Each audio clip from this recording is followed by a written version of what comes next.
Welcome back to yet another episode. So this time we are going to dive right into what you need to know on your PENTAX camera to shoot video, specifically the K3 Mark III. Now, there are a number of functionality changes in the K3 Mark III when it comes to shooting video. One of the things I'm actually shocked that they omitted is interval video shooting, interval movie mode. So you can't do time lapses and stuff in video anymore, which is a shame. Don't know why they removed it, but you do get 4K, although it is cropped and you're already using a crop sensor camera. Other than that, you do get 1080 60p, and you do get continuous autofocus only if you're using a PLM lens, which I'm sure a lot of you already are aware of. So either the DA-Star 1650 f2.8 PLM, which is what I'm recording with right at this moment, or the HD 55-300 PLM. Those are the only two lenses that allow continuous full-time autofocus. So, as we know, anytime anyone mentions the PENTAX brand, it's, oh, they don't do video, they don't do video. So, let's actually take a look at how to get the most out of shooting video. So just to let you know, I am actually utilizing image sync to start and stop recording, as well as choose the focus. One thing to keep in mind, once you start recording, the screen on the phone will turn black. You won't be able to see anything. You just have to hope that the focus box is where you expect it to be and that everything is functioning correctly, because you don't get an actual live feed of the video on your phone. So an external monitor may be a better choice, but we'll get into some of the variable options that will help with your video recording, and we'll see how it actually does in different situations along the video recording atmosphere. Okay, so right now I'm using just the standard audio that comes out of the camera, and I have it set in, I'll set the focus and everything, still using image sync, and I'm walking towards the camera to see if it will autofocus on me as I move around. I am currently at 16 millimeters wide. Yeah. What do you think about that? What do you think about that? Ha!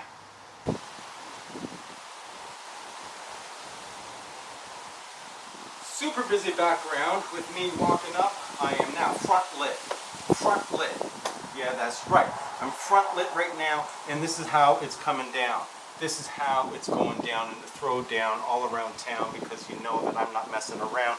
I'm really trying to help you understand all the various parameters that come in this can of worms that is the PENTAX K-3 Mark III, with all its variable options and all that stuff. So hopefully you'll get some good info out of this video. Oh, hopefully I'm still in focus. I have no idea, because I can't see.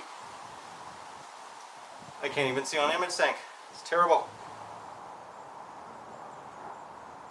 Okay, and now we're doing the exact same thing, except this time we're at 50 millimeters to see if zooming in will still allow the autofocus to track appropriately. And how fast does it actually track? Or is it super, super slow? It's actually kind of slow, because it's only using contrast autofocus, and that's part of the problem. So if you happen to move around like this, and then pop back in the frame, it takes a while for it to reacquire the focus. You know what, actually, after reviewing it, it actually wasn't that bad. The DA-Star 1650 f2.8 PLM lens actually does seem to focus very, very quickly. A lot quicker than the HD 55-300 PLM, which you'll see in a minute. But that could very well just be the focal length of 300 being all the way out, and just the lens compression, and I guess having to go from 55 all the way to 300 while maintaining the focus and all that stuff. Maybe that's the big difference. But I was actually very shocked that this focused as fast as it actually did. Which is a very, very good thing. Ow. Okay, so here I was using the HD DA55300 PLM at 300 millimeters in AFC using the touch to focus and shoot on the rear screen. Then I walked in front of the camera and started walking towards the camera to see how well this would track. And you'll notice right away that it is very lethargic with the 300 PLM. It did eventually catch up to where I actually was, but as you can see, it's very, very slow and it loses focus quite easily. Yeah, so it's not a very good showing. So I ran the test again, as you'll see here. Right now, it is obviously focused on the bird feeder in the background, and then I decided I would walk back, all the way back, way back, and start this again, right dead center, where I believe, that is where I had set the focus to. And I'm walking. It should have picked me up by now. My forehead is in the right area. And it still hasn't quite figured it out. And now it's just catching. I was not moving erratically. I was not moving fast. I was moving slow enough. It should have been able to track. At least that would be the expectation. When it does actually get focus, it nails the focus. The video quality is fairly sharp. I mean, as you can see, it is decent. You can see all the pores on my face, but now I start walking back and it completely threw the camera off. It somehow locked focus to one specific spot and would not readjust no matter what. Now it's focused on the bird feeder, even though I was in front. So here, just leaving it as it was, just on the bird feeder in AFC. It does do it does a decent job in regards to shooting video. Frame-wise, it's good.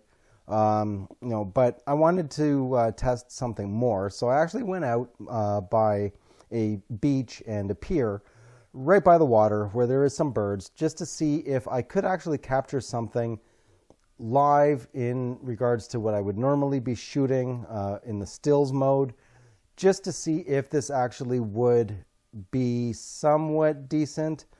The very first issue that I ran into is that stubborn autofocus point. The problem with the autofocus is that it does not do tracking. It just doesn't. It will find a subject. These are depending on the parameters, it will find a subject. When it finds a subject, it will lock on to that specific focal length. It will not actually track the subject to provide real-time continuous autofocus. If you use the touch to focus on the back of the screen, it will lock the focus point to exactly where you touched the screen, and it will not change that box. That is a big problem. And the colors, it's a very, very light gray color. It's very hard to see exactly where the focus itself is. And what you're seeing here, I was just walking with the shake reduction on. The first one was 4K. I'm going to do a back-to-back side-by-side comparison here. So there we go. So on the left is 4K, 24 frames per second with shake reduction on. On the right side is 1080p, 60 frames per second with shake reduction on. You can see, I mean, it's not the greatest. I would still suggest using a gimbal, but you can tell the footage on 1080p at 60 frames a second is smoother than the 4K in regards to the shake reduction.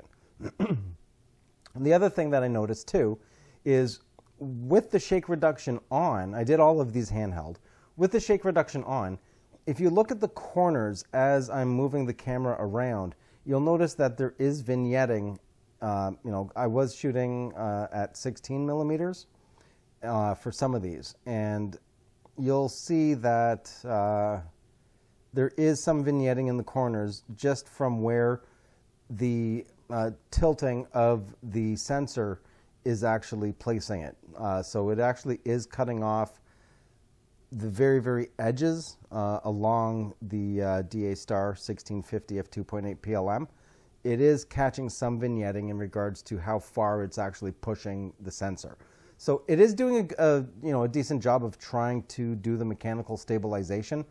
However, at extremes, you can actually get vignetting. It does react very quickly, but again, that is another issue. The other issue, as you see here, is just the frustration of why is that not in focus? I completely missed that bird going down into the ground. It was a common turn. I believe that was a common turn. I missed that one entirely, going down to grab the fish. And that's just, the autofocus just would not lock on at all. And it happened again. And then it happened again. And it happened again. It just kept happening.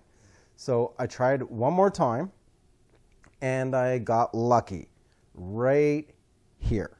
Now here I just crop it in a bit, just so you can have a better view of the action. And yeah, so that is basically what you need to know in regards to the K3 Mark III. It's okay, but I would not rely on it for professional videography.